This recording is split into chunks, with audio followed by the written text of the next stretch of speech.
নমস্কার সকল গল্পপ্রেমী ও সাহিত্যপ্রেমী শ্রোতা বন্ধুদের আমার অনেক স্বাগত। আমার আজকের নিবেদন সত্যজিৎ রায়ের লেখা একটি ছোট গল্প, পিন্টুর দাদু। পিন্টুর আফসোস এইখানেই, তার বন্ধুদের মধ্যে অনেকেরই দাদু আছে, কিন্তু কই তাদের কেউই তো তার নিজের দাদুর মতো নয়।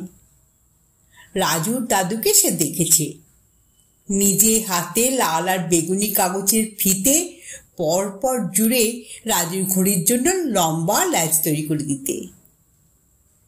স্বপন আর সুদীপের দাদু, যার টকটকে রং, গাল ভরা হাসি আর ধপধপে সাদা দাড়ি গোঁফ দেখলেই পিন্টুর ফাদার ক্রিসমাসের কথা মনে পড়ে যায়।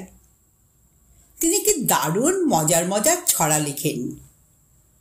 একটা ছড়া স্বপনের কাছ থেকে শুনে শুনে পিন্টুর মুখস্থ হয়ে গিয়েছিল, এখনো বেশ কয়েক লাইন মনে আছে। London, Madrid, San Francisco, Akbar, Humayun, Harsha Kanishka, Andes, Kilimanjaro, Fujiyama, Tenzing, Nansen, Vasco da Gama, Riga, Lima, Peru, Chile, Chungking, Congo, Hannibal, Tughlaq, Timur, Lang. কি মজার ছড়া! এক লাইন ভূগোল, এক লাইন ইতিহাস। আর ছড়া যে শুধু লেখেন তা নয়, তাতে সুর দিয়ে হারমোনিয়াম বাজিয়ে গান করে পাড়ার ছেলেদের ডেকে শোনান। এছাড়া সন্তুর দাদু, যাকে দেখতে ঠিক হযবরলর উদোর মতো, তিনি মোমবাতির আলোয় দেয়ালে নিজের হাতের ছায়া ফেলে দারুণ শ্যাডোগ্রাফি দেখান।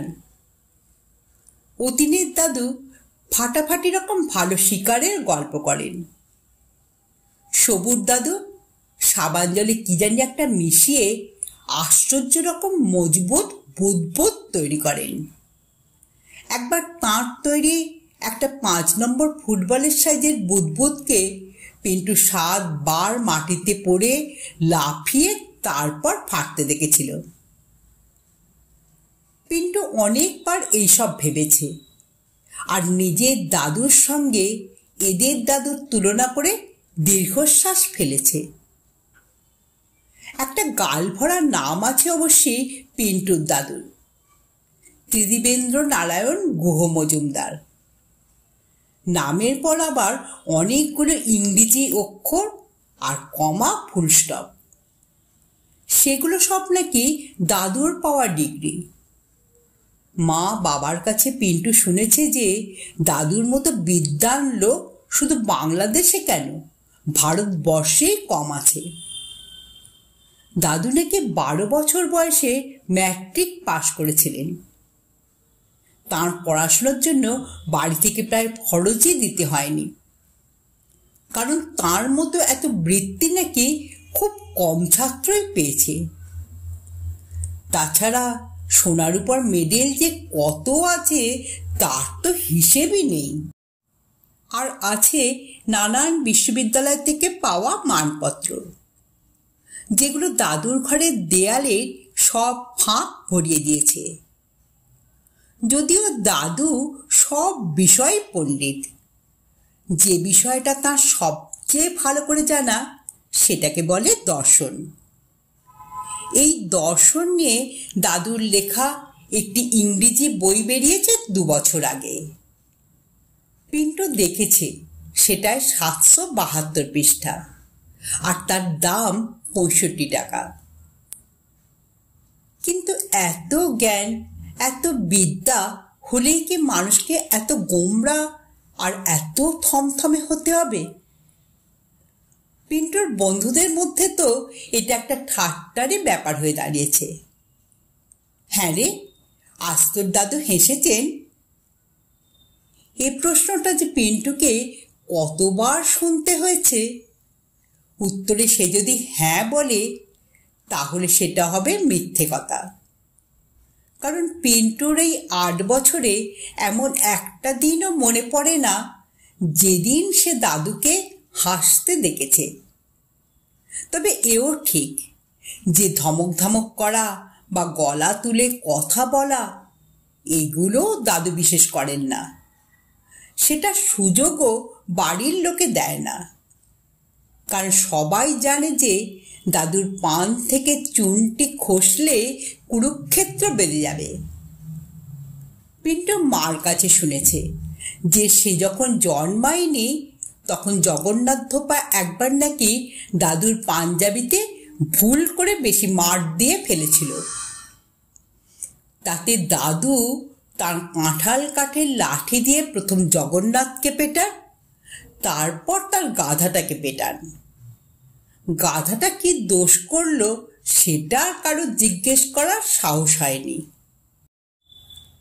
পিন্টু নিজে গত বছর বাড়ির বাইরের মাঠে বন্ধুদের সঙ্গে ডাঙ্গুলি খেলতে গিয়ে দাদুর ঘরের জানালার একটি কাঁচ ভেঙে দেয়। দাদু তখন সারাদিনের লেখাপড়ার কাজের পর বিছানায় হাত পা ছড়িয়ে শুয়ে শবাসনে বিশ্রাম নিচ্ছিলেন। সেই সময় গুলিটা কাঁচ ভেঙে ঘরের ভিতরে এসে পড়ে। দাদু গুলি হাতে বারান্দায় বেরিয়ে আসেন। পিন্টুর হাতেই ডান্ডা, তাই দাদুর বুঝতে বাকি থাকে না কার কীর্তি এই কাঁচ ভাঙা।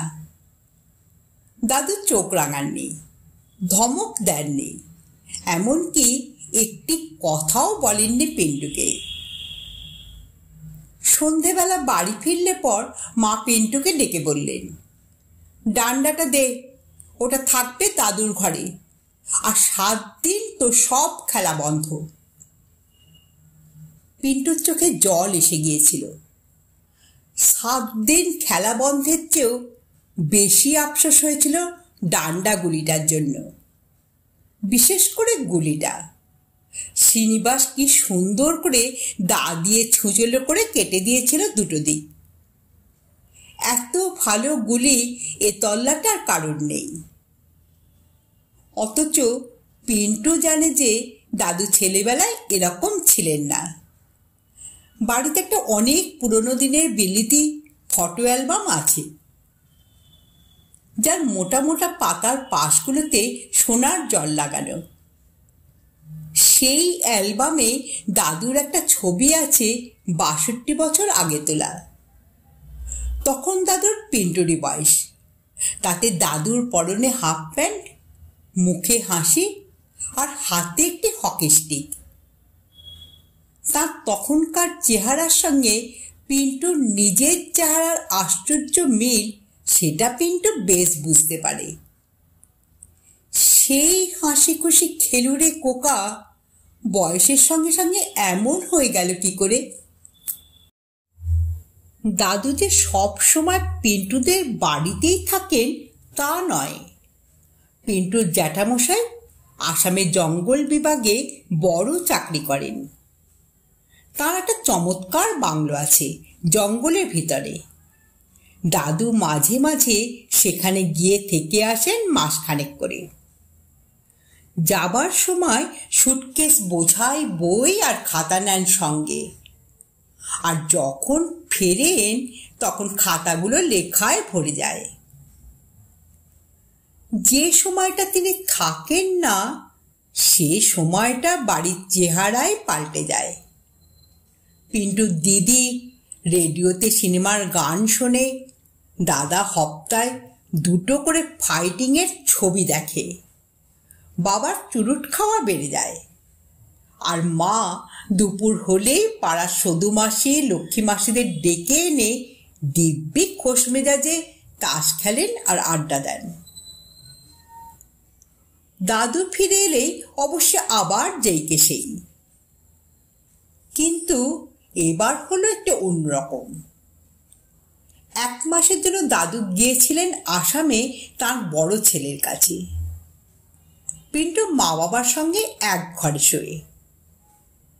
দাদু ফেরার 2 দিন আগে মাঝরাত্রে ঘুম ভেঙে গিয়ে পিন্টু শোনে মা বাবা দাদুকে নিয়ে কথা বলছেন।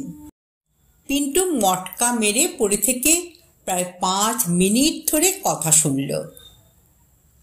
কিন্তু বাবা অনেক শক্ত শক্ত ইংরেজি কথা ব্যবহার করাতে অনেক কিছুই বুঝতে পারল না। তবে এইটুকু বুঝল যে দাদুর কি একটা অসুখ করেছে। দুদিন বাদে অসুখ নিয়েই ফিরলেন দাদু। বাবার সঙ্গে ডাক্তার রুদ্র স্টেশনে গেলেন দাদুকে আনতে।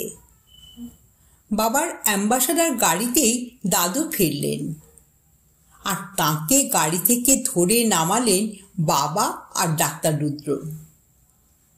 তারপর ধরে ধরে সিঁড়ি দিয়ে বারান্দায়, বারান্দা থেকে বৈঠকখানায়, বৈঠকখানা থেকে দোতলার সিঁড়ি, আর সিঁড়ি উঠে দাদুর ঘরে নিয়ে তার বিছানায় তাকে শুইয়ে দিলেন।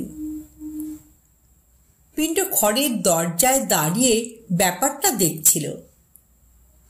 এমন সময় মা এসে তার মাথায় হাত দিয়ে নরম গলায় বললেন, এখানে না, নিচে যাও। দাদুর কি হয়েছে মা? পিন্টু না জিজ্ঞেস করে পারল না। অসুখ, বললেন মা। অথচ পিন্টুর দেখে মনে হয়নি দাদুর কোনো অসুখ হয়েছে। অবশ্যই এটা ঠিকই যে দাদুকে এইভাবে পরের কাঁধে ভর করতে কোনো দিন দেখেনি পিন্টু। তাহলে কি পায়ে কোনো চোট পেয়েছেন? জেঠুর বাংলোর বাইরে যদি একা হাঁটতে বেরিয়ে থাকেন দাদু, তাহলে জঙ্গলের মধ্যে খানাখন্দে পড়ে চোট পাওয়া কিছুই আশ্চর্য না। কিংবা যদি সাপটা বা বিছে টিছে কামড়ে থাকে, তাহলেও অবশ্যই অসুখ হতে পারে। 3 দিন এইভাবে কেটে গেল। পিন্টুর শোবার ঘর একতলায়, দাদুর ঘরে ঠিক নিচে। পিন্টুকে উপরে যেতে দেওয়া হয় না। কাজে দাদুর অসুখ কেমন যাচ্ছে সেটা জানার উপায় নেই। দিদি বা দাদা থাকলে হয়তো জানা যেত, কিন্তু দিদি কলকাতার হোস্টেলে, আর দাদা বন্ধুর সঙ্গে বেড়াতে গেছে রানীক্ষেত। গতকাল রাত্রে পিন্টু দাদুর ঘরে একটা কাঁসার গেলাস কিংবা বাটি মেঝেতে পড়ার শব্দ পেয়েছে, আর আজ সকালে ধূপধাপ শব্দ শুনে মনে হয়েছে দাদু হাঁটছেন। তাহলে আর দাদুর এমন কি অসুখ? দুপুরে পিন্টু আর থাকতে পারল না। মা দাদুকে ওষুধ খাইয়ে নিচে নেমে এসেছেন কিছুক্ষণ হলো, আর বাবা চলে গেছেন কোর্টে। আজ বিকেল থেকে একজন নার্স আসবে সে কথা পিন্টু জানে, কিন্তু এখন দাদুর ঘরে আর কেউ নেই। বুকের মধ্যে একটা ধুকপুকুনির সঙ্গে সঙ্গে পিন্টু বুঝতে পারল যে তাকে একবার দোতলায় গিয়ে দাদুর ঘরে উঁকি দিতেই হবে। শুধু তাই না, দাদু যদি ঘুমোন তাহলে তাকে ঢুকতে হবে, আর ঢুকে তার ডান্ডা আর গুলিটা খুঁজে বার করে আনতে হবে। দাদু যখন থাকেন না তখন তার ঘর তালা চাবি দিয়ে বন্ধ থাকে, তাই ও ঘর থেকে কিছু বার করে আনার উপায় থাকে না। দোতলায় উঠতে পিন্টুর যে একটা ভয় ভয় করছিল না তা নয়, তবে অসুস্থ দাদু আর তেমন কি করতে পারে এই ভেবে মনে খানিকটা সাহস পেয়ে 19 ধাপ সিঁড়ি উঠে পা টিপে টিপে সে দাদুর ঘরের দরজার বাইরে এসে দাঁড়ালো। প্যাসেজের বাঁয়ে ঘরের দরজা, আর সামনে 8-10 পা এগিয়ে ছাদের দরজা। কোনো শব্দ নেই ঘরে। যে গন্ধটা পাচ্ছে পিন্টু সেটাও খুব চেনা আর প্রিয় গন্ধ, পুরনো বইয়ের গন্ধ। 2000 পুরনো বই আছে দাদুর ঘরে। পিন্টু নিঃশ্বাস বন্ধ করে গলাটা বাড়িয়ে দিল। দাদুর খাট খালি। তবে কি দাদু পিছনে বারান্দায় গিয়ে দাঁড়িয়েছেন? পিন্টু তার ডান পাটা বাড়িয়ে দিল চৌকাঠ পেরিয়ে ঘরে ঢোকার জন্য।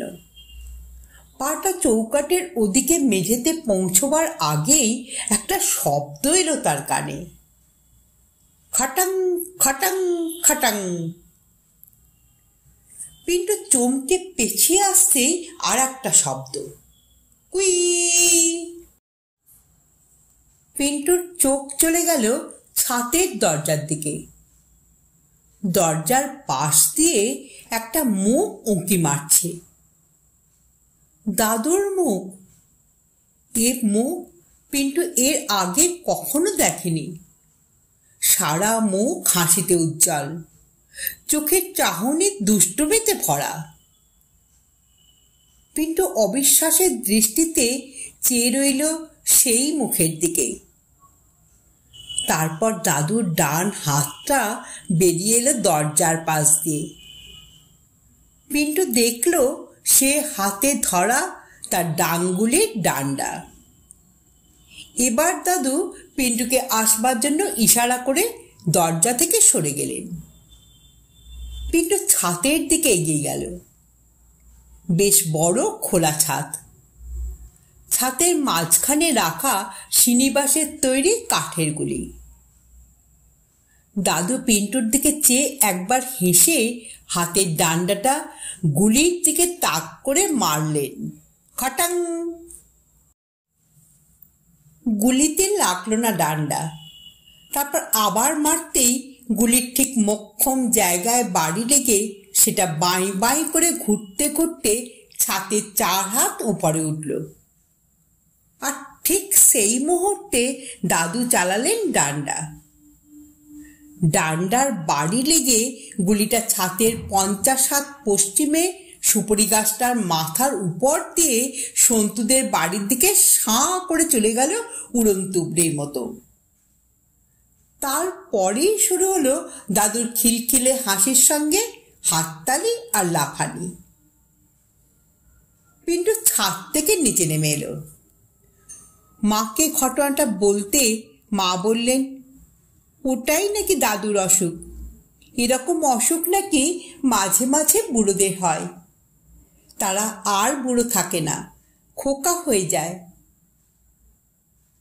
যাই হোক, পিন্টু আজ প্রথম তার বন্ধুদের বলতে পারবে যে সে তার দাদুকে প্রাণ খুলে হাসতে দেখেছে।